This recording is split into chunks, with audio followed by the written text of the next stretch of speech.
Pode iniciar? Olá, pessoal, sejam bem-vindos a mais um episódio do Tribus Podcast. É um prazer imenso estar com vocês. Eu sou o Dedé e aqui do meu lado está ele, Newton. É isso aí, gente. Mais uma vez aqui para a gente bater esse papo com vocês, estarem levando informação, conhecimento aí, entretenimento e tudo mais. Já lembrando a vocês que ainda não são inscritos nos nossos canais, a gente tem uma recorrência muito grande, né? Tem muita gente nova assistindo, mas a galera não tá se inscrevendo, né? Então eu queria pedir a vocês, né, que é um número bastante grande, que tá assistindo aí, acompanhando nosso conteúdo, não custa nada, né? É de graça. Se inscreve aí no nosso canal, deixa um like aí para estar fortalecendo o nosso trabalho. E para você que já nos assiste, já nos acompanha, não se esqueça também de deixar seu like, tem o super gostei, o super chat aí, se você quiser deixar uma força a mais pra gente, não é isso? É isso aí, só lembrando, pessoal, né, que o super gostei, após acabar a transmissão, né, vai continuar lá para a pessoa dar aquele apoio pra gente, né, o super chat é na hora da transmissão ao vivo, não é isso? É isso aí, e hoje nós vamos conversar aqui com um pioneiro, eu vou colocar como pioneiro, já recebeu o título de cidadão honorário, Vanterlô Bandeira. Obrigado pelo convite, estamos aqui, vamos bater um papo, falar um pouco da história. Afinal, é pioneiro, porque isso é 30 e... Agora no ano que vem, faz 40 anos de Parauapebas. Cheguei aqui ainda menino, né? Cara, pois, vamos começar por aí. Como foi essa... Onde tu nasceu? Eu nasci em Jacundá, no Pará, lá no Jacundá Velho, antigo Jacundá, que hoje está submerso pelas águas da barragem de Tucuruí. E depois nós mudamos para o Arraia, que hoje é Jacundá, que foi transferido da sede do município. E em 84 eu vim para cá. Eu passei por Serra Pelada, ainda menino, 17, 18 anos. Garimpou? Garimpei. Carreguei melechete nas costas. Então, peguei uma malária e pneumonia e vim pra cá. Muita gente que passou lá só pegou isso, né? Malária é bom, eu também peguei ela também. Já é uma gostosa demais a doença. Acordava de madrugada, ia para descer pra cava, botava aquele saco de melechete nas costas, descendo aqui no rio. Barranco lá. E aí, com aquela poeira imensa... Peguei malária e pneumonia. Vim para cá, meu tio trabalhava em Carajás, era um dos pioneiros, chegou acho que em 72, no tempo da ANSA, na Meridional. E aí eu passei uma temporada aqui, curei da malária, da pneumonia e voltei para Jacundá, e voltei para Marabá para servir e retornei para Parauapebas para trabalhar na Vale. Aí fiquei ao todo uns 18 anos na Vale, ao todo. Naquela época, para o cara entrar assim na Vale, porque tu tinha acabado de servir, né? E veio para cá para o Parauapebas. Eu não fichei em 84 porque eu era reservista, tinha feito a minha... Estava para servir, eu tinha menos de 18 anos, tinha que servir, né? E a Vale não aceitou na época as contratadas dela. Eu servi, voltei e fichei, graças ao meu tio. Meu tio trabalhava lá, era pioneiro. E houve essa facilidade de poder fichar na Vale. Eu tinha duas opções. Eu fichava na Vale ou fichava na Sacramento. Eu tinha um convite da Sacramento para ser guarda florestal. Tinha feito teste, tinha passado, mas eu optei em ficar na Vale. Apesar de ser um serviço mais duro, que era ajudante, né? Na área de mineração. E consegui ficar 6 meses contratado, logo depois eu fichei na Vale. Cara, Mas nesse tempo, tu saiu com 17 anos, mas por que essa saída lá da tua cidade lá? Porque aqui era promissor, lá... Não, acho que aqueles arroubos da juventude, de querer sair de casa, de querer andar, de querer conhecer coisa nova, de querer conhecer o mistério da vida mesmo, conhecer a vida. E eu saí, aí tinha essa opção de vir para cá, e eu resolvi vir. Mas quando eu cheguei aqui, a minha ideia era voltar 2 anos depois para Jacundá. É tanto que eu passei um bom tempo indo, todas as minhas folgas eu ia para Jacundá. Pegava essas estradas que eram ruins pra caramba, e amanhecia o dia em Jacundá. Era igual era naquele auge aqui da Vale, né? Que os caras desciam com o uniforme da Vale, né? E charlava, tirava onda aqui. Então ainda tinha esse glamour, né? Vamos pegar assim, essa tua época, tinha o glamour do funcionário Vale. Hoje já não tem mais esse glamour. Eu dei a vontade de ir para Jacundá porque os amigos estavam lá, estavam os amigos, estava a namorada, estavam os parentes aqui. Eu só tinha meu tio que eu trabalhava aí, trocava turno, né? E eu morava em alojamento. Então, ideia, quando eu cheguei para fichar na Vale, me mandaram para um alojamento lá nas Malvinas, onde tinha 18 pessoas, 8 beliches e 16 pessoas dentro de um alojamento menor do que esse espaço aqui. Caralho, era? Muita gente, me assustou muito, menino praticamente. Eu digo, não, eu vou ter que procurar um lugar para mim ir. Eu consegui ir para um outro alojamento, mas a coisa era Não era muito gatinho, não, como diz o pessoal. E nisso foram quantos anos lá na Lá Vale? foram, ao todo, eu trabalhei 14 anos. Ao todo, foram 18 anos, mas 4 anos da Vale eu fui juiz classista na Justiça do Trabalho. Terminei o período lá, eu voltei para a Vale, fui demitido em 2000 e ainda trabalhei 4 anos na MSL no Manganês. Aí eu saí em 2004 para ser candidato a vereador, onde eu fui eleito vereador naquela eleição. E Vanterloo, esse juiz classista, como é que ele funciona? Como foi? Foi convite teu? Tu Não, já militava? Isso a Justiça do Trabalho tinha na sua estrutura, tinha um juiz titular de carreira e tinha 2 juízes vogais, que eles falavam, que era o representante do empregado e o representante do empregador. E nas contendas trabalhistas, tu levava para dentro do tribunal a experiência do trabalho, a tua experiência como empregado e o empregador com a experiência de empregador. E nas contendas a gente conseguia fazer muito acordo, discutir, participava das sentenças, dos julgamentos e da celebração dos acordos com as empresas. Isso depois, acho que foi em 2000, mudou a Constituição e acabou com o cargo. E eu acho que tinha que ter acabado mesmo, porque não tinha necessidade nenhuma de ter. Ele servia quase como um advogado, né? Servia quase como auxiliar do juiz, mais na questão de fazer acordo trabalhista. Só para passar o ponto de vista, né? Porque no meu tempo, eu tinha uma facilidade enorme de fazer acordos, fazia muito acordos. E um acordo que é feito é uma causa que ali encerra, não tem sentença, ela não tramita, diminui custo para a União. Então, na época tinha sentido, mas hoje não acabou no momento certo, na realidade. Eu fui eleito no sindicato, como representante do sindicato Metabase à época, e fui indicado ao Tribunal do Trabalho, o sindicato era forte, era potente na época. E aí já tinha um juiz classista em Marabá, que era o Coutinho, na época que era jurisdição de Marabá. E depois, quando instalou a justiça aqui, eu fui nomeado para ser juiz classista aqui. Então, pela Metabase, ficou com 2 juízes classistas na região. Aí passou essa época aí, voltou, trabalhou mais um pouco. Eu voltei, trabalhei um ano, trabalhei um ano, quando acabou minha estabilidade no emprego lá, acabou no dia 1º de maio, eu fiquei meia hora sem estabilidade, eles me demitiram de madrugada, acho que era 0h30 do dia seguinte, eles me demitiram. Cara, não deixou nem amanhecer. Não deixou nem amanhecer. Nem um dia sem estabilidade eu fiquei. Porque eles tinham uma disputa pelo sindicato Metabase na época. Como eu tinha sido bem votado internamente nas CIPA, para juiz classista por 2 vezes, a gente tinha a ideia de disputar o Metabase, né, o sindicato Metabase. E a Vale sabia que poderia ser um problema para ela na época. Então, me demitiram na época. Eu voltei para cá e disputei a eleição em 2000, eu não ganhei.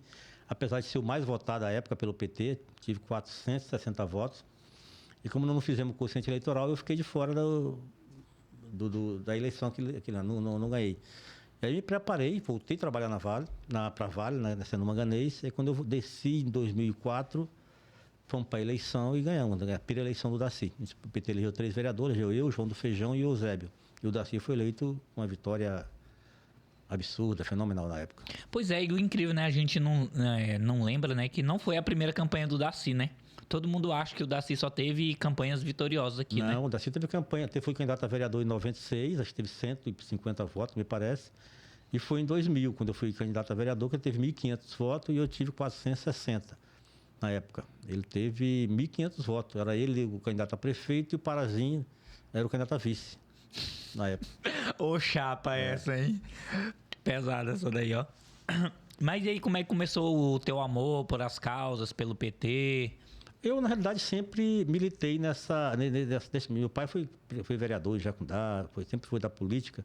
E eu, quando eu cheguei para trabalhar na Vale, eu comecei muito a me interessar pela causa sindical.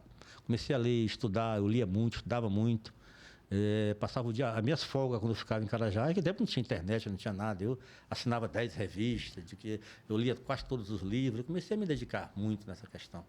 E passei eu falei, a única forma que eu tenho de sair daqui é tentar ir para o sindicato, é tentar ir para a política, para tentar impor aquilo que eu acho que é legal, que é possível transformar a realidade. É tanto que eu tive uma decepção grande com o mandato de vereador na época.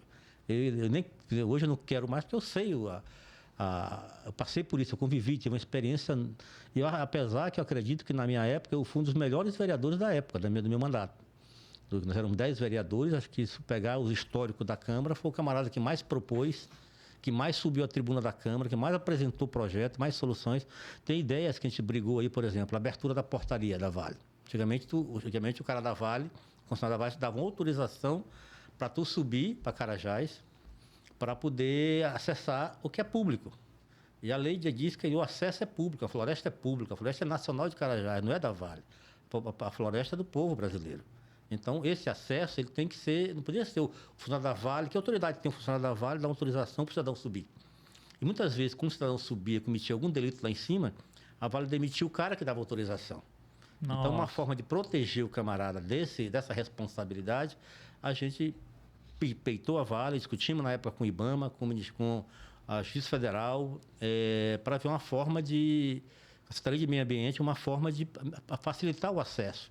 Onde chegasse lá, apresentasse um documento, a prefeitura se responsabilizasse, junto com o IBAMA na época, que hoje é ICMBio, para poder ter esse acesso.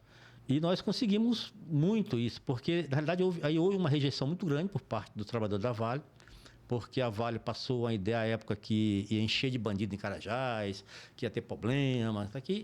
Aí, aqueles meus colegas que votaram em mim, eu tinha sido mais votado em Carajás, tive quase 300 votos lá na época. A minha maior votação, eu tive 400 e poucos votos na época lá, eu tive 1.500, 1.200 votos. Um terço dos votos lá. Foi lá, em Carajás. E com isso, o cara de Carajás ficou zangado, ficou puto lá do núcleo. Porra, vai cheio de gente aqui, minha filha vai ter problema. Eu falei, e essa discussão eu comprei. Para ter ideia, na eleição seguinte que eu disputei, eu tive 50 votos. Caralho. Então, talvez eu não soube comunicar com o cidadão de Carajás, que o trabalho da Vale, que a importância de abrir era para proteger ele. E também dar a oportunidade ao cidadão de Paruapebas acessar a Floresta Nacional, ir no Parque Zoobotânico, conhecer aquilo que é de propriedade dele, né? E o que acontece? No primeiro ano, a gente tinha em média de 10, me parece que era 10 mil visitas anuais. Isso quase que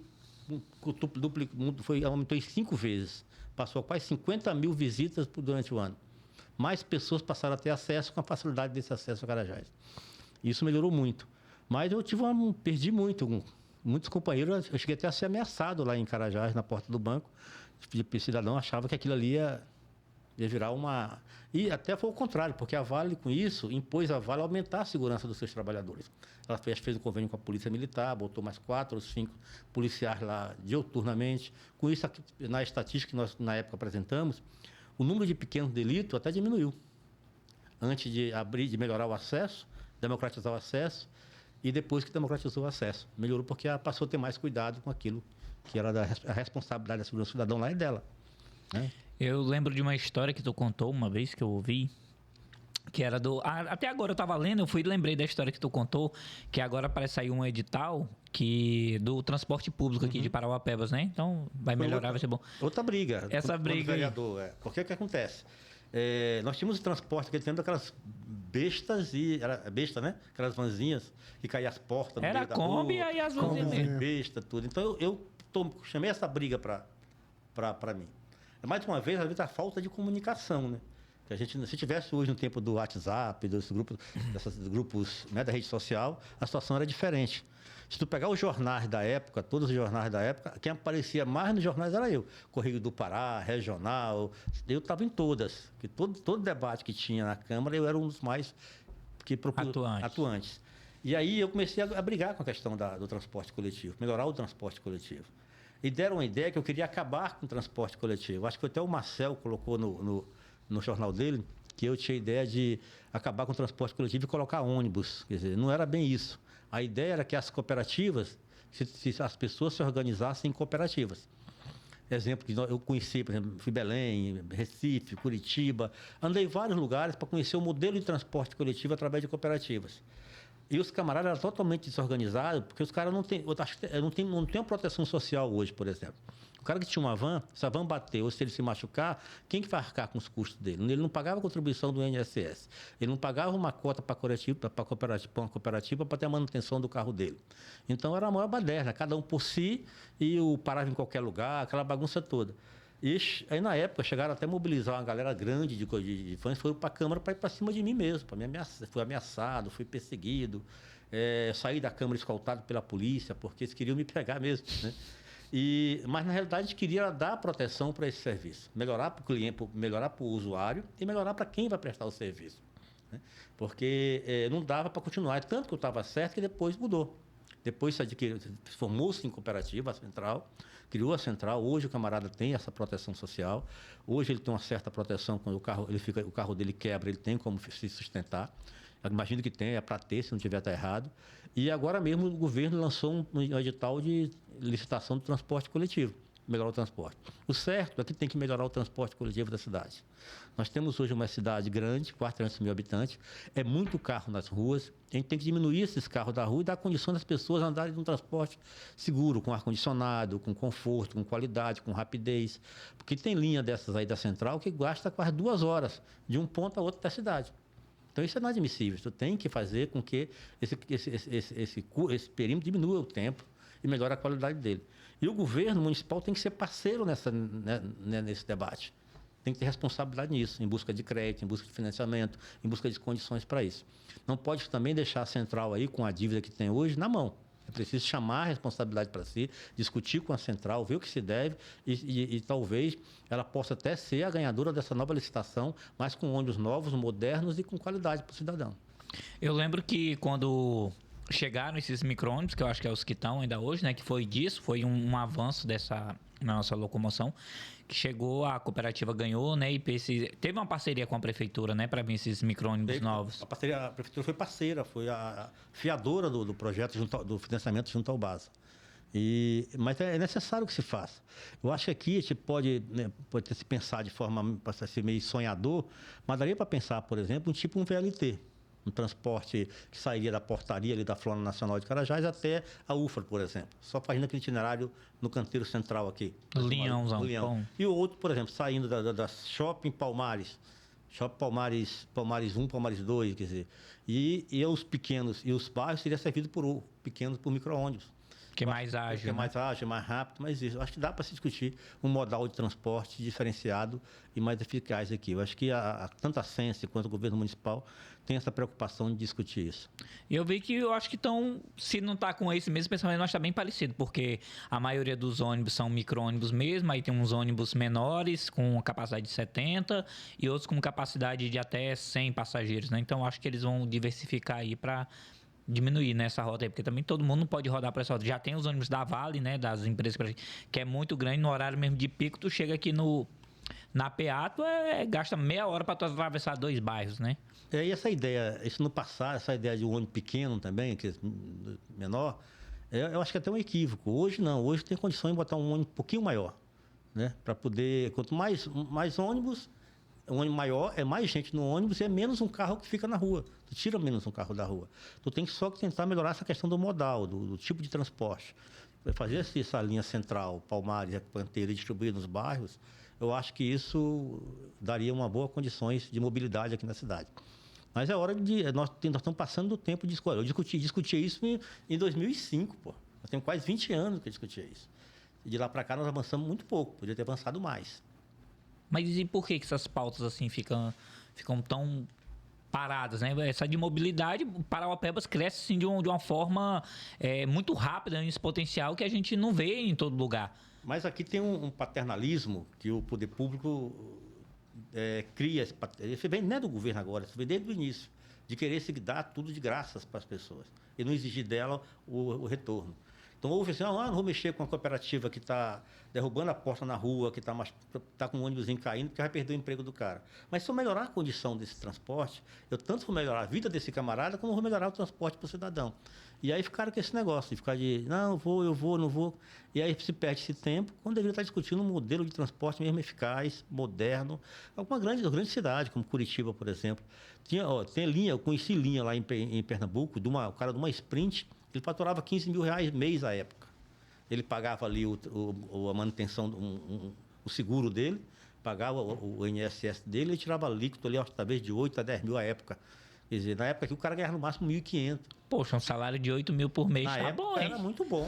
Num carro que custa hoje quase 400, 600 mil reais, não sei quanto é que custa um ônibus hoje, um micro-ônibus. Hoje está mais valorizado.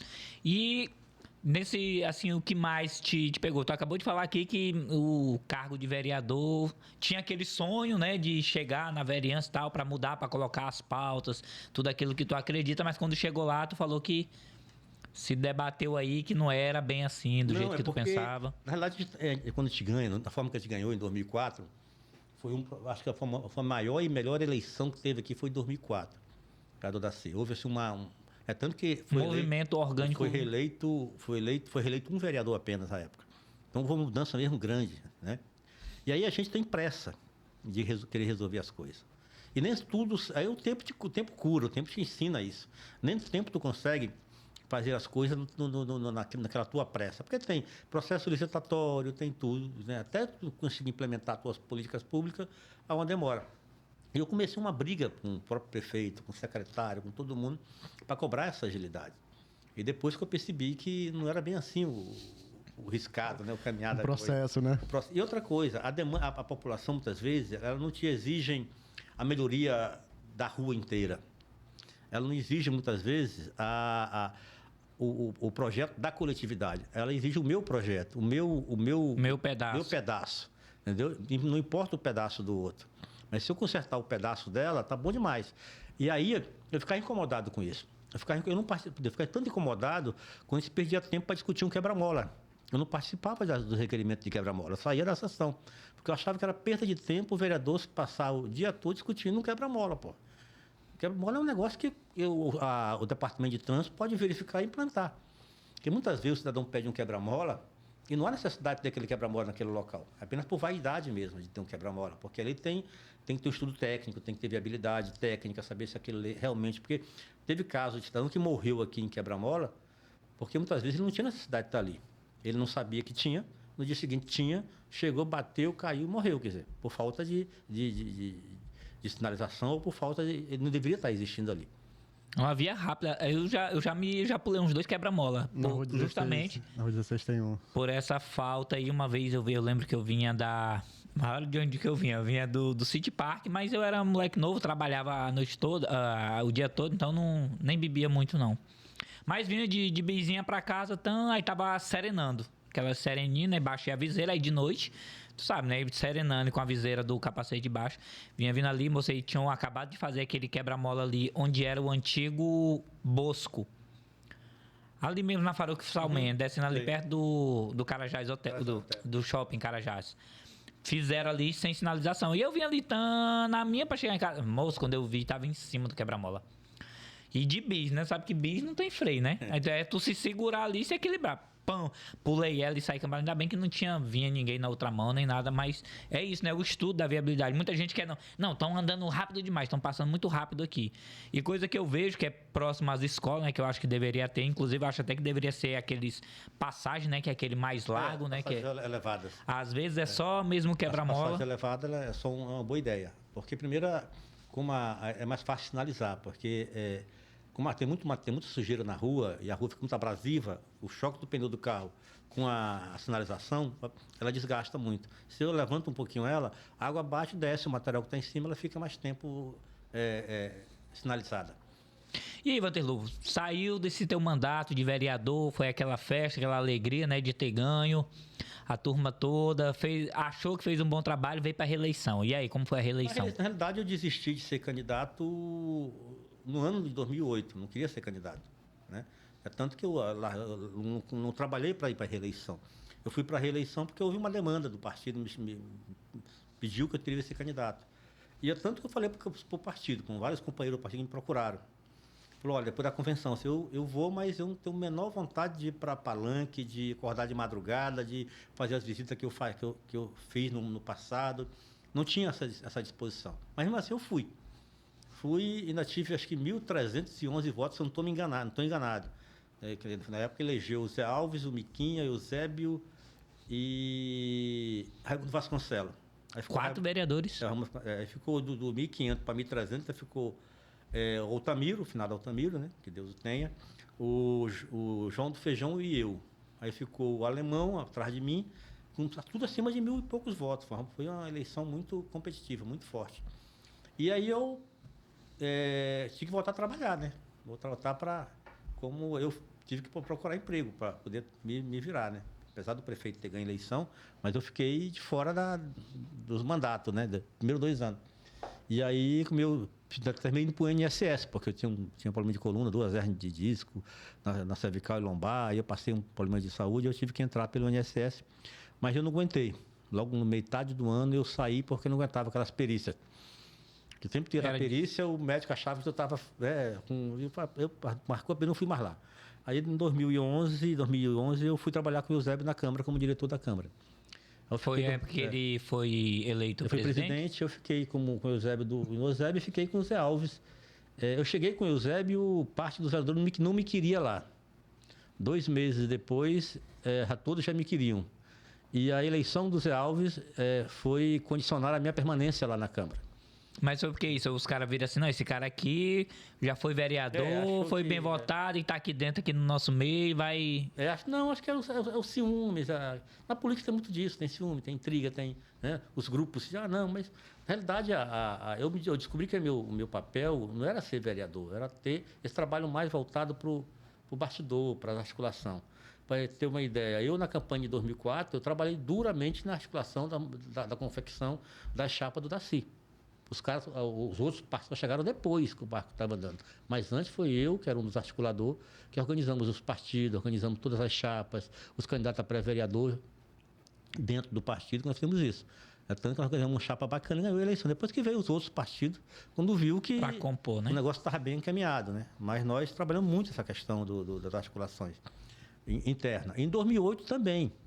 2008, quando chamado para conversar com o PDT, conversar com o PTB, conversar com outros partidos, eu fui lá, vai eu de novo conversar com os partidos, articular, conversar, fechar os acordos para as campanhas de 2008, que também foi vitoriosa. Mas no período de 2008 para 2009, 2010, é porque eu não quis mesmo ir para o governo. Me ofereceram, então, não quero. Quero ter um momento sabático aqui, de me dedicar a estudar, a ler. Aí fiquei esse período de quase 1 ano e meio cuidando de mim mesmo. Evandro, não bate, tipo assim, na gente a vaidade de que eu era vereador e eu perdi, do que tem muitos aí, né? Não, eu tenho que vir, aí tu achou por melhor não vir, mas não tinha essa vaidade de ser vereador? Isso aconteceu quando eu era juiz classista. Eu era juiz classista, tinha um salário talvez hoje. Na época, o juiz classista tinha 90% do salário do juiz. Caralho, era muito alto, Era alto, o salário muito bom. Quer dizer, digamos que eu ganhava 12 mil, eu ganhava 10 mil na época. Então esse aí foi o teu melhor cargo, né? Terminou, no dia seguinte eu estava trocando turno na Vale ganhando 2.500. No dia seguinte, sem menor vaidade, sem menor preocupação. Estava em cima de um caminhão pipa, estava no Raupá, que estava trabalhando. Aí os amigos chegavam e falaram, tu não tem? Não, porque eu tenho que trabalhar, filho. A vida continua, né? A vida continua. Na época foi 2000, só tinha um filho. Aí depois a mulher ficou grávida do segundo filho, do João. E aí eu precisava, né? E olha, eu fiquei 2 anos desempregados, porque a Vale não... Eu fiz vários testes. Eu fiz teste na Via, fiz teste na Tercan, fiz teste na Ivaí, e todos os testes que eu fazia e passava, eu não era contratado. Tinha caso, por exemplo, que fizemos teste 20 pessoas. Eles chamaram os 19 e eu não chamaram. Aí depois eu descobri que tinha uma ameaça da Vale, eu fui para cima dos caras da Vale na época, o gerente da Vale. E fui lá e falei, bicho, se tu não me arrumar emprego, eu vou para cima de tu. Aí eu fui junto com a Ana Júlia, na época era senadora, fui com a Bel, que era prefeita, fui com o deputado Babá, até fizeram discurso na tribuna da Câmara, que estavam me perseguindo, e consegui provar, nós conseguimos provar, gravamos um engenheiro da Vale falando que não me contratava porque eu era do sindicato, tal, que era a perseguição. Tanto que depois eu briguei com eles me chamaram, eu fichei no Manganês lá, tipo assim, bota lá pro Manganês, que deixa lá ele isolado lá, Aí eu fiquei lá, trabalhei 4 anos lá dentro e tive apoio. Quando eu saí em 2004, os caras queriam que eu voltasse para a Vale. Eu disse, não quero. Não é o fato de eu ser do sindicato, não quer dizer que eu tenho que ser preguiçoso, tenho que ser dar cego. Talvez era um dos caras mais dedicados, era eu da minha turma, no meu tempo lá. Eu como também trabalho, né, bons anos da minha vida, dediquei a trabalhar lá em cima, né? A gente vê muito essa visão de hoje é a CIPA, né? A CIPA, ela é muito mais... Porque dá essa estabilidade pro funcionário, né? O funcionário CIPA. Então os caras assim, bora votar no Marnó aí, que é pra segurar a boca dos caras. Então já vem essa cultura, né? De que os caras ficam ali só pra segurar a boca. E isso prejudica, né? Quem realmente faz um bom trabalho. Eu fui suplente de CIPA quando eu trabalhava na UIM. Mas aí o cara saiu, né? Ele pediu, teve lá uma outra empresa lá que deu uma melhora de salário para ele lá, e ele saiu e eu assumi. Mas eu acho que é sempre de boa tu fazer o teu, nunca... E eu nunca tive vaidade disso, porque eu sabia que isso era mandato. O mandato tem um tempo determinado. Se tu renovar, beleza. Mas eu sempre trabalhei para não renovar o mandato. Porque eu sabia que se não renovar, eu sabia que no dia seguinte, no dia 1º de janeiro, eu não teria mais as vantagens que eu teria do mandato. Que era o salário todo dia 20, que era o celular, que era o carro, que era o combustível, que era o telefone, que era o gabinete, que era 12 assessores que tinham comigo. Eu sabia que não tinha mais no dia seguinte. Então, eu me preparei para isso. Sempre nos cargos que eu assumo, eu me preparo para o pós sem cargo. Eu não tenho nenhum trauma quando eu saio dos cargos, porque eu me preparei para isso. E quem me falou um dia, um comentário, foi o Faisal, na época. Ele era vereador, antes de ser vereador. Ele falou assim, eu era vereador e ele não era, acho que ele era deputado. Ele falou, olha, quando eu saí da prefeitura de Paruapebas, eu sabia que só tinha 4 anos de mandato, porque não tinha reeleição na época.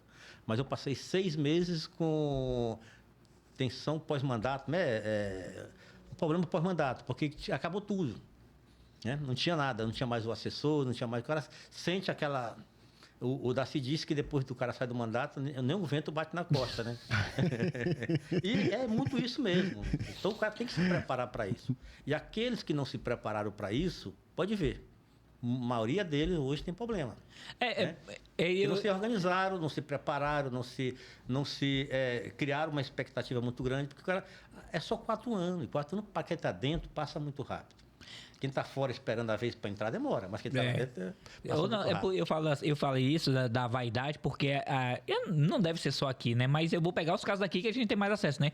Tem muito vereador que durante as campanhas já estava pleiteando o cargo pós-campanha e que não obtiveram isso, né? Tipo assim, porque o cara tem essa vaidade, não, eu tô no cargo, eu vou me manter, eu vou continuar, né? Mas falando de cargos aqui, tu já passou por muitos cargos aqui, né? Depois que tu saiu... Eu acho que eu sou recordista de ocupar cargos de secretário. Eu fui 5 vezes secretário, né? Mas, na realidade, eu me preparei muito para isso. Eu me dediquei muito para isso. Eu gosto muito da política. Eu gosto de fazer a política. Eu gosto do meio da política. Essa da articulação, da conversa. Esse debate eu gosto muito de fazer. E eu faço isso com uma paixão incomensurável, digamos assim. Todos os cargos que eu trabalhei e que eu ocupei, a minha dedicação sempre foi exclusiva para isso. Eu chegava muito cedo, sempre cheguei cedo, chego 7, 7h30, quem trabalha comigo, e a última a sair sou eu. E ali eu digo não pro cara, eu enfrento, eu vou para... Porque numa cidade como essa, é cheio de problema. Tu não consegue resolver todos os problemas. Nós temos que minimizar esses problemas que a cidade tem. Então a população muitas vezes fica revoltada, fica zangada, e é com razão, ela está coberta de razão.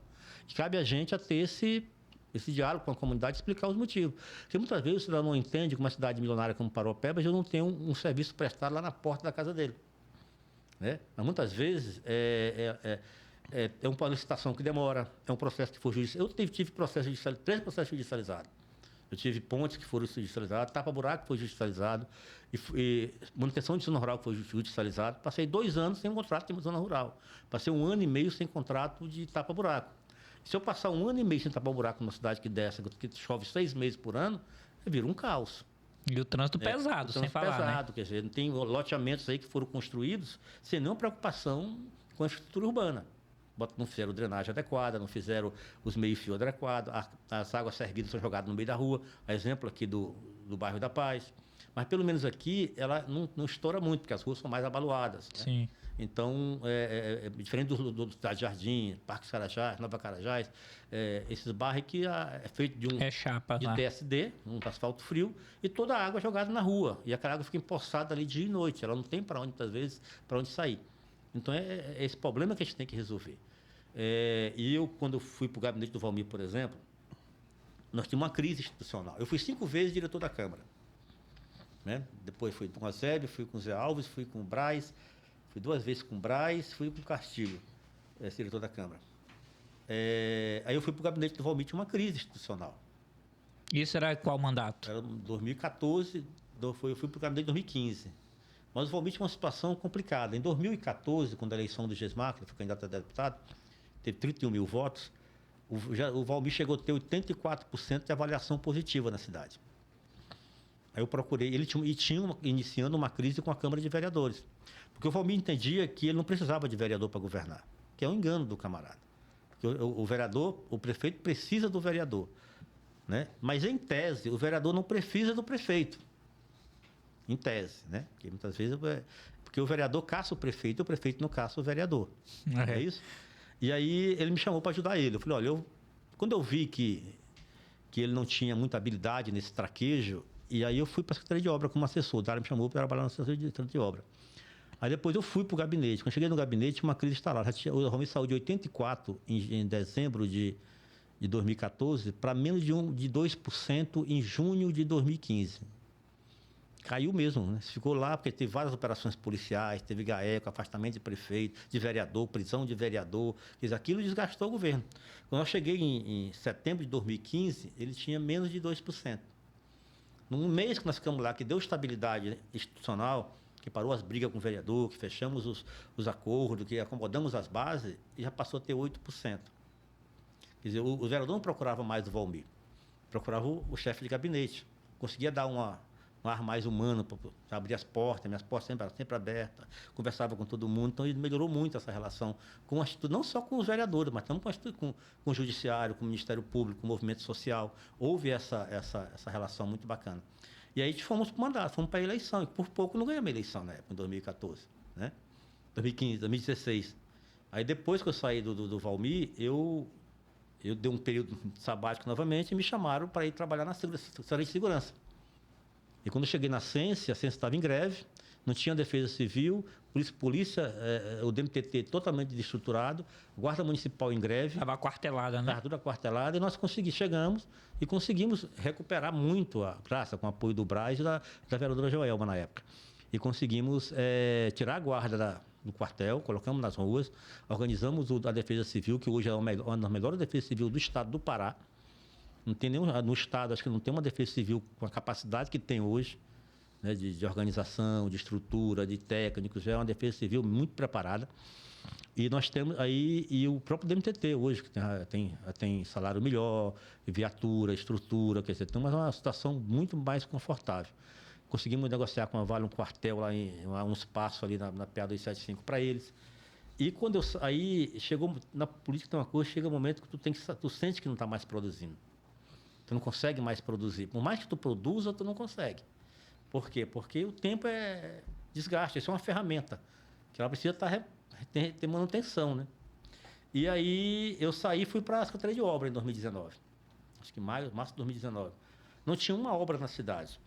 Não tinha um processo. Estava tudo parado. E nós conseguimos resgatar algumas obras e fomos para cima para trabalhar. É tanto que na época o Daci tinha 22% das pesquisas e o Valmir tinha quase 42%.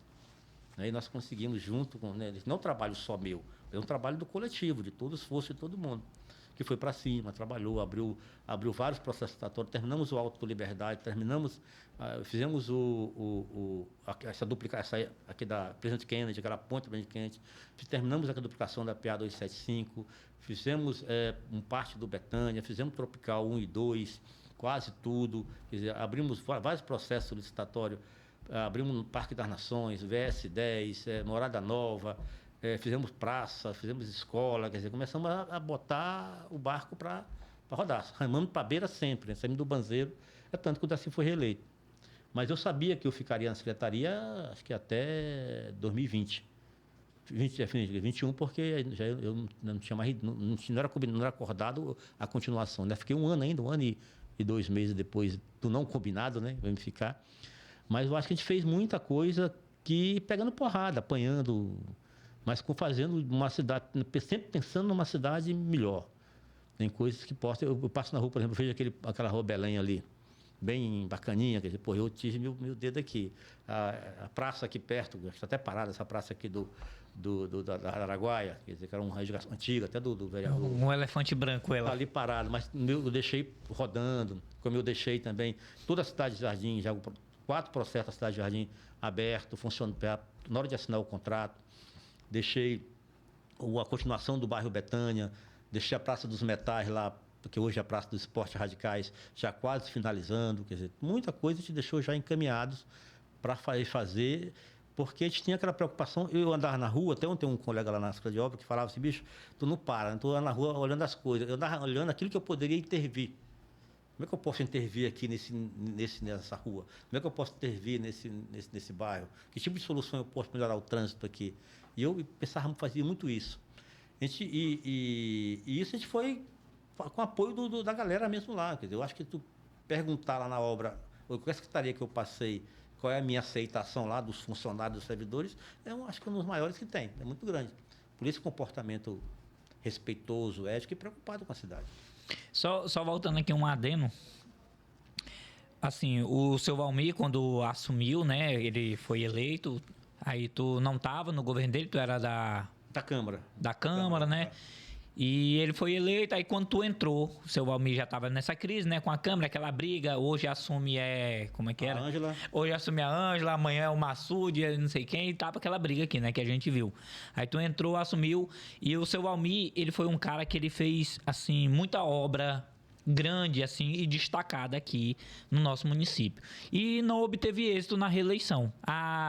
Tu acha que foi o desgaste com a Câmara? Desgaste com a Câmara, as várias intervenções da Polícia Federal e do GAECO, né? No governo dele, mas são intervenções que não era mais... A própria Câmara foi atrás disso, né? Até hoje, por enquanto, tudo que foi falado não foi provado contra ele. Não houve o processo, estão parados, não tem nada de que diga que o Valmir roubou, pegou, isso não acredito que ele tenha feito, acho que não fez, eu tenho certeza que não. Mas aí, por quê? Porque havia uma disputa de poder mesmo, eu vou brigar aqui para querer meu espaço. E ele muito turrão, né? E ninguém consegue governar sozinho. Ninguém governa sozinho. Se eu ganhar um processo, eu vou governar com os parceiros. Eu vou buscar aliança para poder governar. O nosso sistema ele é presidencialista. É parlamentarista presidencialista. Eu preciso do apoio dos vereadores para aprovar meus projetos, para poder defender, para votar os projetos que eu mandar para a Câmara. Senão trava tudo, nada anda. Então preciso ter uma base de apoio sólida que impeça a CPI, né, 10 vereadores para impedir a CPI. E ele não tinha esse entendimento, ele achava que ele era maior que o vereador. Ele achava que o vereador era subordinado a ele. Quando na realidade não é isso. Né? E aí eu falei, mas a gente dá essa impressão, né? Que eu sou prefeito. O que acontece? Aí é isso, e tinha muita questão muito elitizada também, sabe? Quando ele ganhou, ele impôs que todo mundo vestisse paletó, andasse paletó. Um clima tropical como o nosso. Quente. Né? Quente pra caramba. Quer dizer, e isso afasta o povo. Já pensou se fosse o Dedé lá, que ele já estava se reclamando aqui? O cidadão chega chega no secretário lá, ele tá lá todo de paletó e gravata, aquilo é uma amedronta, pô, esse cara entendeu? Então aqui, ele fez isso, passou quase um ano com esse... Todo mundo só ia atrás de reunião com paletó. Eu fui pro gabinete, eu falei para o prefeito, você tem que subir pela porta da frente. Não suba pelo elevador privativo. Suba pela porta da frente. Tira essa camisa sua, manga comprida, tal, coloca uma gola polo, tal, mais suave, mais tranquilo. Que aí o senhor aproxima mais. O cara tem medo de abraçar o senhor. Chegar e dar um abraço. Porque você vê aquela camisa dudalina toda, né? O cara fica com medo. Então, visto um negócio mais parecido com o povo. Isso dá mais. E ele só veio fazer isso na campanha. Ele mudou um pouco o jeitão dele. Porque se eu subo pela frente, pela escada, eu converso com o servidor, eu converso com o camarada que está lá com o ambulante, eu converso com todo mundo. Pô, o prefeito está aqui e tal. Né? Não posso mesmo, eu não tenho como fugir do povo. E é o povo que colocou ele lá, então ele tem que estar... Então ele tinha essa questão muito aristocrata, né? Muito elitista, muito... E isso afugenta o povo. E não queria conversar, não queria discutir, não queria debater. E quando a coisa pegou de fato, aí que foi que ele teve que aceitar, e viu que precisava de apoio. E sem apoio não se governa. E aí, como que o cara traz essa Câmara que tá em constante briga comigo, 24 horas, que quer minha cabeça, né? Vamos colocar assim. Como é que eu trago esse pessoal de novo pro meu lado? Tem duas questões. Abrindo espaço. Conversando, dividindo o governo. Abrindo o espaço dentro do governo que tem para isso. E os caras pedem muita coisa que o governo não faz, né? Mas pede, é obrigado a dar.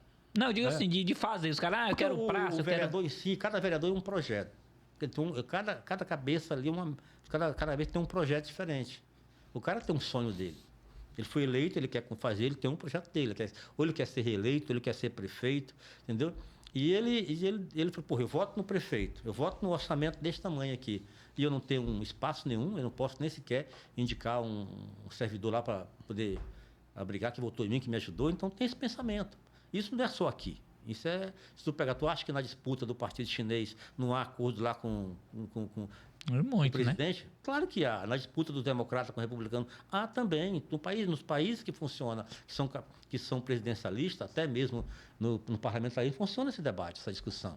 Esse a busca por os espaços. Não existe, né? Não existe poder. Os poderes são separados, mas são harmônicos entre si. Eles têm que se conversar, eles têm que se discutir. Eu tenho que divergir do cara das ideias, não levar para o lado pessoal. Quer dizer, eu tenho um processo contra um ex-vereador aí, que acho que são quase 11 processos. Por quê? Porque o debate tem que ser feito naquilo que diz a cidade. Eu tenho muito problema para apresentar. Eu tenho muito buraco que eu não tapei, eu tenho muita rua que eu não fiz, eu tenho uma educação que tem problema às vezes, eu tenho um problema na saúde, e vou ter sempre esses problemas. Não vou conseguir deixar tudo 100%. Então, para o cara ser oposição é muito fácil. Porque tem como apontar os erros. Só tacar pedra. Só tacar pedra. Agora, ataca pedra no governo, ataca pedra no projeto. Não na pessoa. Não ataca a família da pessoa, o filho da pessoa. Quer dizer, e hoje a situação é muito mais fácil, porque hoje tem um portal de transparência. Lá eu vejo tudo que foi feito. Por exemplo, o cara chega lá no bairro Linha Verde. Eu tenho um contrato de 12 milhões no Linha Verde. Eu executei 3. Aí eu paraliso ele, porque está no inverno e é um bairro complicado, porque as pessoas precisam chegar nas suas casas, eu tenho que cavar o buraco na rua e o cara não tem nem colocar o carro dele, e aquela lama, eu digo, bora parar o projeto aqui e vamos voltar quando der um tempo melhor. Aí ele vai no bairro e diz que nós roubamos o dinheiro todo do bairro, que já comeu todo o dinheiro, quer dizer... Já parou. Bastava ter ido no Porto das Prainhas, já tinha 9 milhões, o que nós tínhamos executado era apenas 3 milhões. Já faltava 9 milhões do contrato para ser executado, quer dizer, podia ter poupado isso, né? Aí fala da filha do secretário, quer dizer, o debate não é esse. Eu posso divergir de tudo, de você, tudo, mas eu tenho que te respeitar. Eu tenho que dar o direito ao contraditório, a respeitar as diferenças. A política é isso. Essa política de ódio, ela não deve existir. Eu não sou obrigado a concordar com o que você pensa, mas eu sou obrigado a te respeitar. E o contraditório é do mesmo jeito. O debate das ideias é difícil, né? Às vezes, nesse ano, porque já vem Agora, gente... eu tenho que ter capacidade de botar que a minha ideia seja a ideia vencedora. Mas se eu não tiver, eu tenho que respeitar aquele companheiro que conseguiu ser mais eficaz do que eu naquele debate. Então, isso que muita gente hoje nos parlamentos não entende isso. Ele acha que eu vou, quer dizer, ele fala assim, eu vou na Secretaria de Obra lá fazer uma visita e tal, e chega lá já sai atirando para todo mundo. Não respeita nem o servidor lá efetivo, né, que está ali, já acha que o camarada já é bandido. Já acha que o camarada está roubando, já chega por não respeito. Quer dizer, tem que ter um pouco de respeito pelo servidor, de respeito pelo companheiro. Porque na Câmara, por exemplo, os caras são iguais. Eles não tem o cara que teve mais votos, é diferente do outro, eles são iguais, estão no mesmo nível. Então tem que respeitar um outro. Ele não é melhor do que um, é melhor do que o outro. Ele tem que melhorar, ele tem que respeitar um outro. Quer dizer, ele pode fazer um debate duro, pode fazer um debate contundente, pode fazer forte, mas sempre pensando no respeito às pessoas, ao contraditório e às diferenças. Isso é engraçado, né? Que lá não importa se o cara tirou 10 mil ou se foi e entrou só com o voto dele tem o mesmo peso daquele outro lá, né? Mesmo peso, não tem diferença de voto. Quer dizer, então isso, eu acho que a gente perde a oportunidade aqui de ter uma oposição mais qualificada, né? De qualificar o debate da oposição. Eu sempre falo, quando eu participava dos grupos, se a oposição não qualificar o debate, ela vai sempre pegar porrada. Porque eu tenho que qualificar o debate. O debate não é agressão. O debate não é acusação. O debate é aquilo que eu quero para a cidade. Que modelo diferente de cidade eu quero do que está sendo implementado até aqui? Que cidade eu quero? Eu quero que tipo de rua, que tipo de educação eu vou querer? Que tipo de investimento eu vou trazer para melhorar isso? Né? Que tipo de saúde eu vou querer? Então, tem todo esse debate para ser feito, de que dizer, porque fulano tal é ladrão, fulano tal roubou, fulano tal... Quer dizer, sim, mas e cadê as provas? Tem? Não tem. É fácil acusar, mas na hora de provar, o cara não tem, não tem isso, né? Então, esse debate, tem que qualificar o debate. Até eu até vi um dia desse que parece que estão se unindo, né? Eu que acho difícil essa união das oposições. Essa chapa, né? Mas, se não fizer isso, a situação vai ganhar sempre, embora haja uma divisão na situação. Que é claro isso aí, né? É uma divisão na situação. Que precisa o governo ter a habilidade de chamar para si essa responsabilidade. Meu filho, todo mundo tem o direito de ser candidato. E não está errado, não. Mas vocês vão para a rua e quem tiver mais fôlego para encher garrafa, vem aqui comigo, que quem tiver melhor condição, eu vou ser meu candidato. Mas já começa agora dividindo um para lá, outro para cá, isso é ruim para o governo. Porque o governo não está tendo essa habilidade de conversar com seus próprios aliados. Então, tem um candidato que é dentro do governo, tem secretaria no governo, vai para uma reunião fora daqui e fala mal do governo. Que, aí não pode. Tu tem que ter essa... Se tu não está gostando, tu pega teu espaço, deixa, que meu filho está aqui, eu vou partir para outro caminho. Aí seria mais justo. Então, tanto ao erro da oposição, quanto a esse debate, quanto na situação que não tem, o prefeito até agora não teve capacidade de unir esse grupo dele, quem é o candidato que ele quer a partir do ano que vem. Porque eu vejo assim, a gente fala assim, tá errado. A gente ouvindo falando, esses caras aí de dentro do governo aí se debatendo. Eu não acho errada a posição dos caras que querem ser candidato a ser prefeito. Se eu tenho o meu sonho que eu quero ser candidato a prefeito, eu vou botar meu nome, né? E vou. Agora, se eu quero o apoio do meu prefeito, se eu tô do lado da situação, eu vou lá conversar com ele e a gente vai ver como é que é, né? Aí cara, não, os caras têm que se unir agora porque não pode dividir. Ou seja, como assim? Vanterlô, tu quer ser prefeito e tem eu aqui também quero ser prefeito. Nós fomos base do governo. Nós dois fomos base do governo. Eu não tenho o meu direito de sair e falar e ventilar meu nome, eu sou pré-candidato e tal, o que vocês acham? Do mesmo jeito é você. Mas aí como é que a gente vai se juntar lá na frente, né? Porque nós dois somos do mesmo lado. A gente vai se juntar ou a gente vai brigar aqui e como é que é? Mas eu acho que todo mundo tem direito de ser candidato. Eu digo assim, os candidatos, os que estão na rua não estão errados. Na política não existe espaço vago. Se não ocupou, alguém vai ocupar. Está certíssimo. Eu vi o Branco, por exemplo, eu acho que ele está certíssimo, ele não está errado. Né? O que está errado é o governo e não chamar para si essa responsabilidade. Olha, meu filho, vamos ver aqui. É o Branco que é nosso candidato? É o Rafael? É o Kenneth? É o Braz? Quem é o candidato do governo? É fulano e ciclano? Não, então é o seguinte, bora, os 4 vão para a rua. Aquele que tiver a melhor condição de se disputar o processo, eu vou apoiar. Né? Mas eles não estão errados, eles estão certíssimos. O errado é o cara usar os instrumentos que tem do governo para querer ser candidato e chega na reunião e falar mal do governo. Ele está errado, porque ele não está respeitando o que o governo está dando para ele. Então, isso eu acho que está errado e o governo tem que repensar essa questão de forma mais clara sobre isso. Tu passou e foi um assunto que eu acho assim, pertinente a gente falar, que foi, tu falou, né, nessa hora do debate, né, que o cara se excede, que o cara sai do campo das ideias e parte pro pessoal. Tu, na posição de secretário, tu deve ter recebido milhões de ameaças e de insultos e de acusações. Como é que tu lida com isso? Como é que o cara lida com isso, estando ali, recebendo, tipo assim, tu roubou... Tu não tá, igual tu falou, deu exemplo lá, tu tirou o dinheiro aqui da minha rua aqui, os caras foram embora e não fizeram, e cadê esse dinheiro? Como é que lida quando os caras estão... Não, mas aí eu estou muito tranquilo com relação a isso. Eu já sou acostumado, eu sou passado na manteiga com relação a esse debate. O debate existe mesmo. Os caras vêm para cima, vêm com tudo, vêm... Mas quando é do cidadão comum, eu até entendo. Porque muitas vezes o cara está mesmo precisando de investimento lá. Mas quando vem daqueles que são da política mesmo... Isso, eu digo mais dessa parte. Aí eu entro com processo judicial, porque eu estou aqui há quase 40 anos. Já fui secretário 5 vezes. Fui 5 vezes diretor da Câmara. E eu não tenho um processo, eu sou ficha limpa. Não tenho nada que me abone a minha conduta. Então, eu basta procurar, não tenho nada. Todos os meus processos que eu encaminhei, todos eles, eu não tenho problema nenhum com eles. Tudo tranquilo. Não houve denúncia, eu tenho denúncias, mas eu não tenho acusação, não tenho... Quer dizer, isso aí, o cara tem que saber entender. Tem que respeitar o camarada. Então, o cara chega, porque tu roubou? Sim, roubou o quê? O que foi que eu roubei?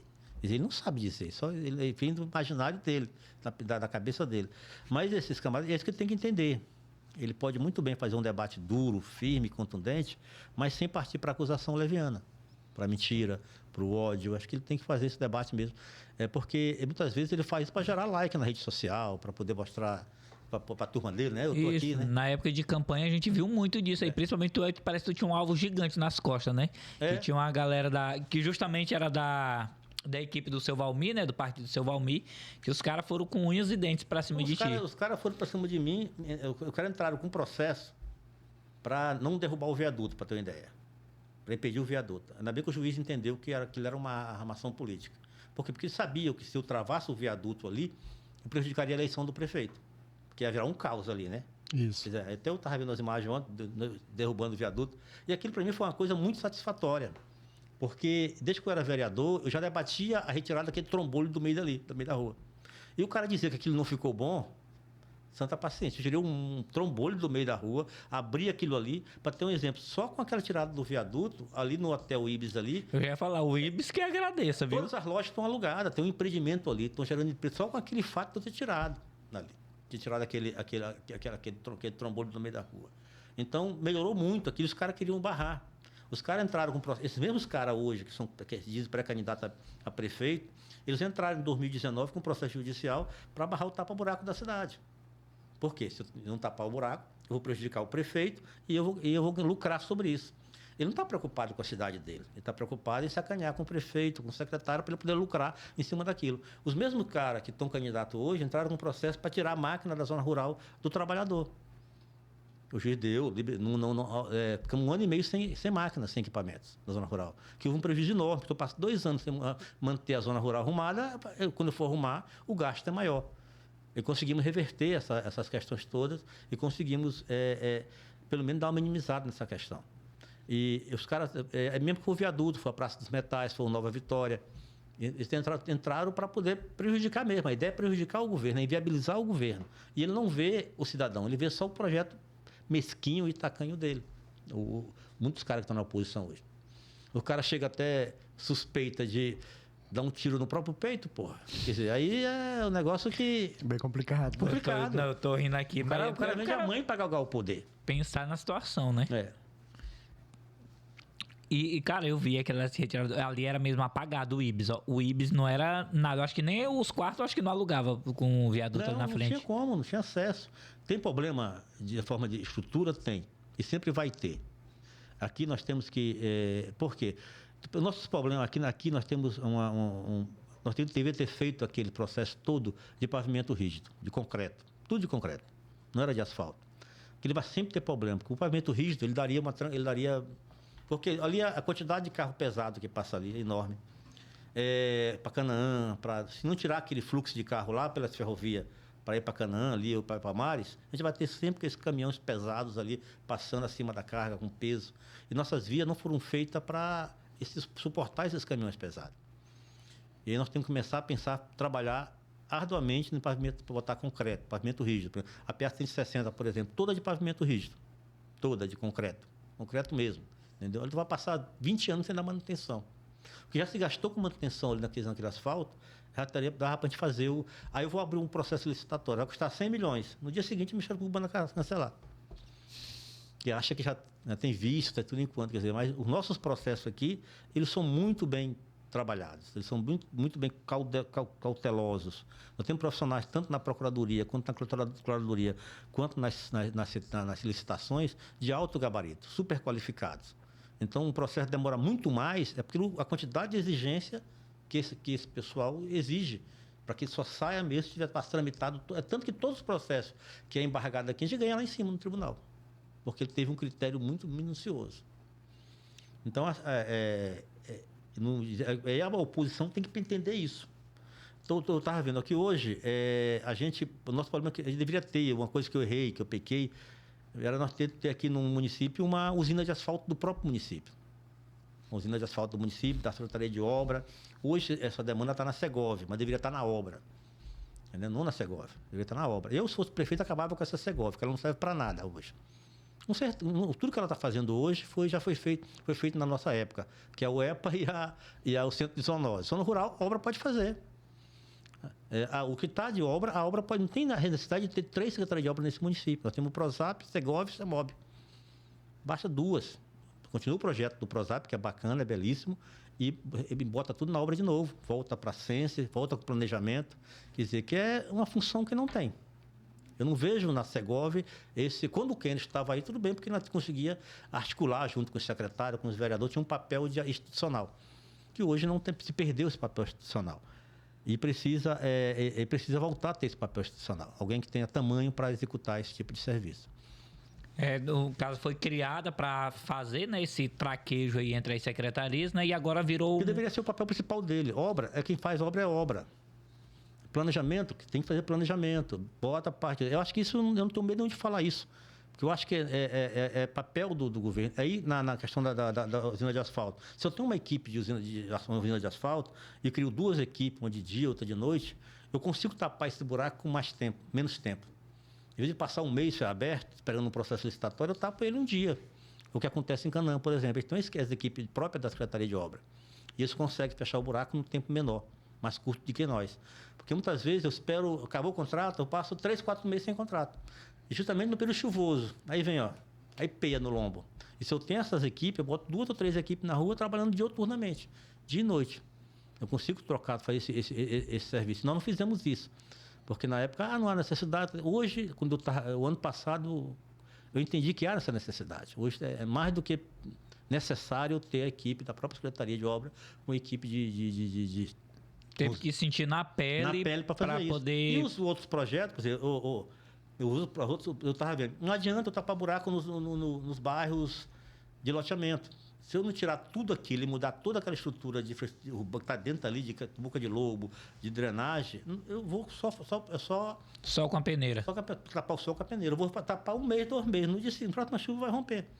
Então, o que eu pensei? Quando eu fiz as etapas 9, a etapa 7, as rua F, lá do bairro, todas as etapas que nós planejamos, era tirar tudo e fazer tudo de novo. Porque a gente fazia, acabava essa questão de buraco. Ia passar um bom tempo, porque ia ter uma drenagem boa, uma rua melhor, ia ter mais boca de lobo, ia ter as águas servidas, não ia correr no meio da rua, no máximo ia correr na canaleta, na sarjeta. É porque o cidadão, ele não entende disso, né? Ele só fala, essa rua aqui tá mal feita e tá cheia de buraco, o cara só fala isso. Mas elas foram feitas para vender lote, não foram feitas para a pessoa usar, né? Vou fazer pega os comerciais da época da Buriti e do loteamento, como é que era? Era um paraíso. Era só, mas vê lá a estrutura, que na época que foi para fiscalizar, a culpa da prefeitura. Sim, pode ter sido culpa da prefeitura. Mas na época que fui fiscalizar aquele asfalto, eu tinha talvez 10 moradores na rua. E o asfalto estava perfeito.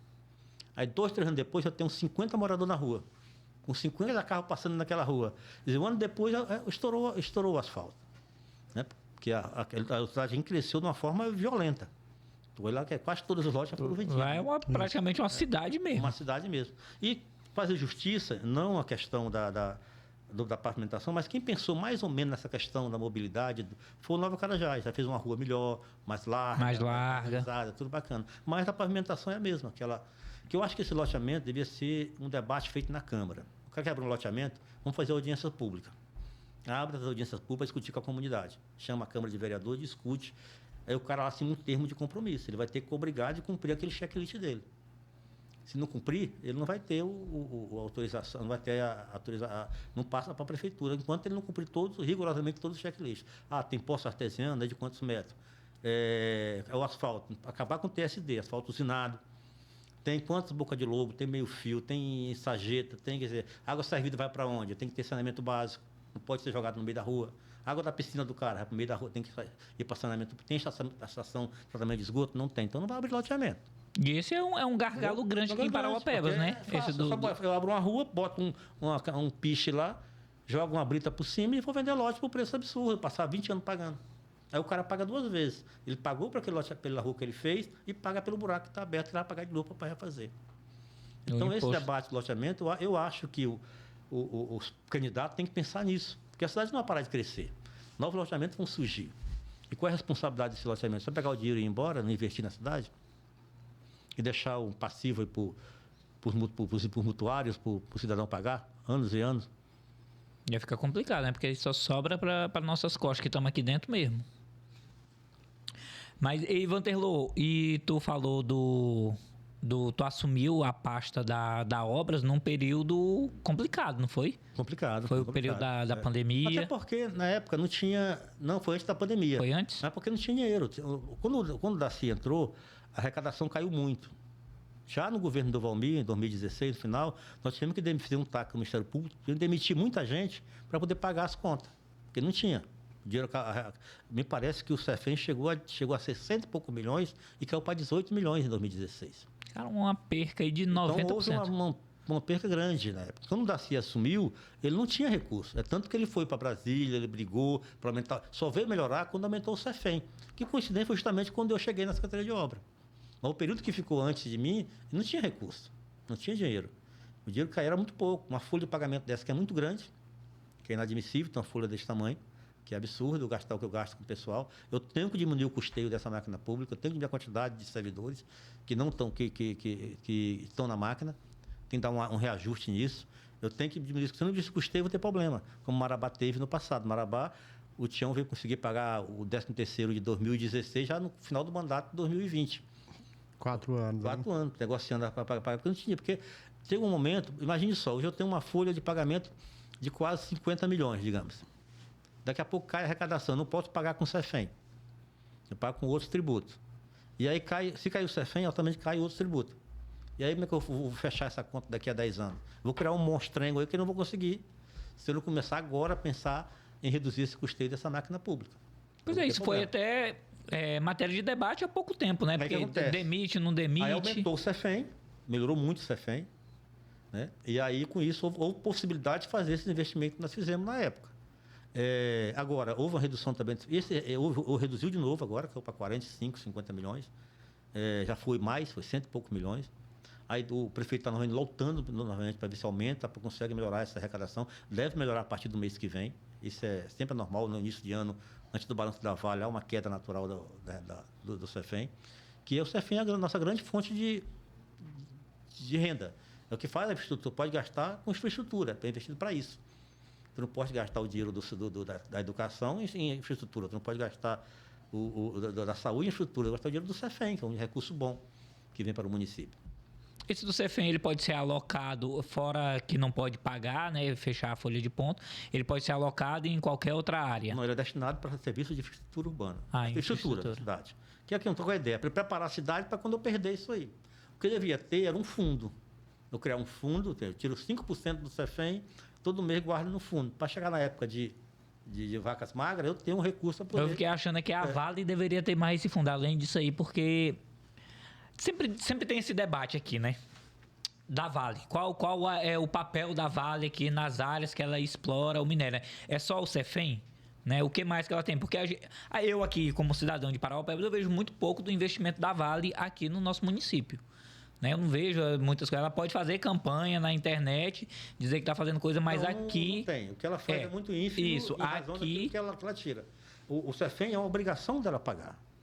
Agora, tem as outras obrigações que são sociais. Social. Por aqui que ela explora. Ela explora uma mina que é gratuita. Ela não paga nada por aquilo. Está ali da natureza, ela tira aquilo ali e ganha bilhões e bilhões de dólares daquilo ali. E a contrapartida disso é muito ínfima. Eu vou ajudar ali no incentivo à cultura lá para a Mulher de Barros. Bacana, beleza. Mas as comunidades que estão em torno da Vale, qual o investimento que tem? Nada. Até a estação do conhecimento, ela abriu mão, que dava um fomento para a agricultura familiar na região da APA do Gelado, da Paulo Fonteles. Então, esse investimento de grande porte que ela poderia fazer, como ela faz muitas vezes em outros municípios, em outros estados, aqui ela não faz. Para ter uma ideia, a PA 275 e hoje a BR-150, ela foi feita pela Vale para trazer os equipamentos da Vale. Sim. Tanto que ela não foi feita com acostamento e com nada. Hoje está toda esburacada. E os equipamentos continuam vindo nessa PA. Super pesado e não tem nenhuma participação dela, exceto lá em Serra Pelada, né, que está fazendo aqui 30 km de Serra Pelada. Para ela usar. Para ela usar. Não é para a Sábio Salou feito para ela usar. Então, todos os impactos em torno da comunidade do Salou, porque ela fez nada. Se tu pegar na época, eu falei isso quando acho que era vereador, quando teve uma audiência pública lá na igreja, na Paulo Fonteles, e para discutir a questão do Salobo, né?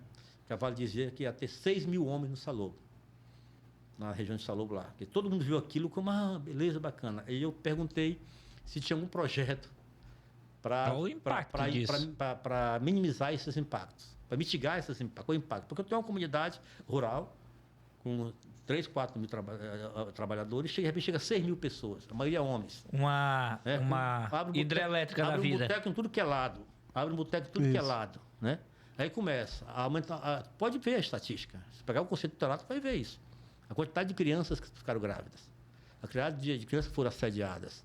Né? A quantidade de crimes que aconteceu. Então, não houve essa preocupação de mitigar esses impactos.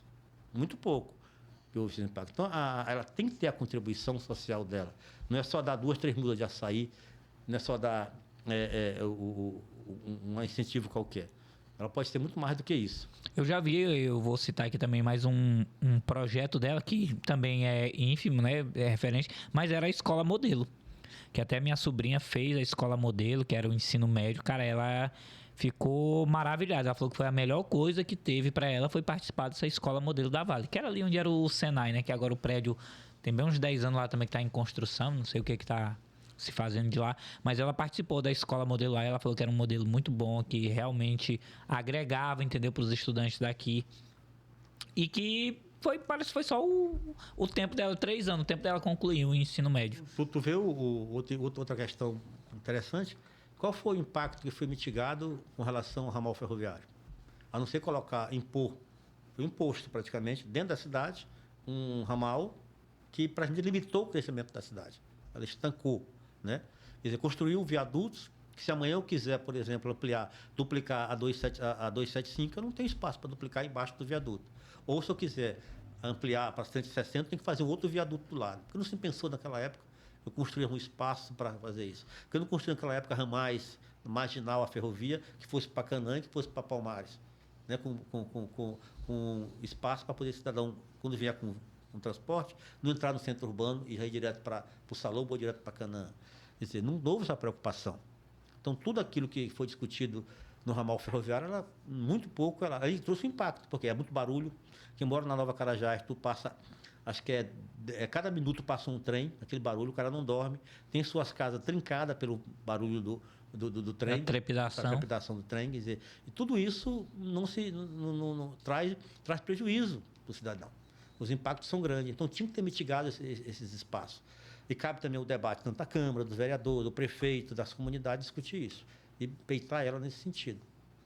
Cara, Vanterlô, pra gente fechar aqui esse papo aqui, que tá muito legal, mas como é que tu vê aqui o nosso cenário político aqui para prosperidade? Como é que tu acha que tá aqui, tanto de oposição quanto do governo? Eu acho que o governo, né, é o grande motor para se pensar para eleger o ano que vem. Se a base conseguir sair unida, sair com o nome unido, eu acho que a base unida, o governo consegue emplacar a sua reeleição.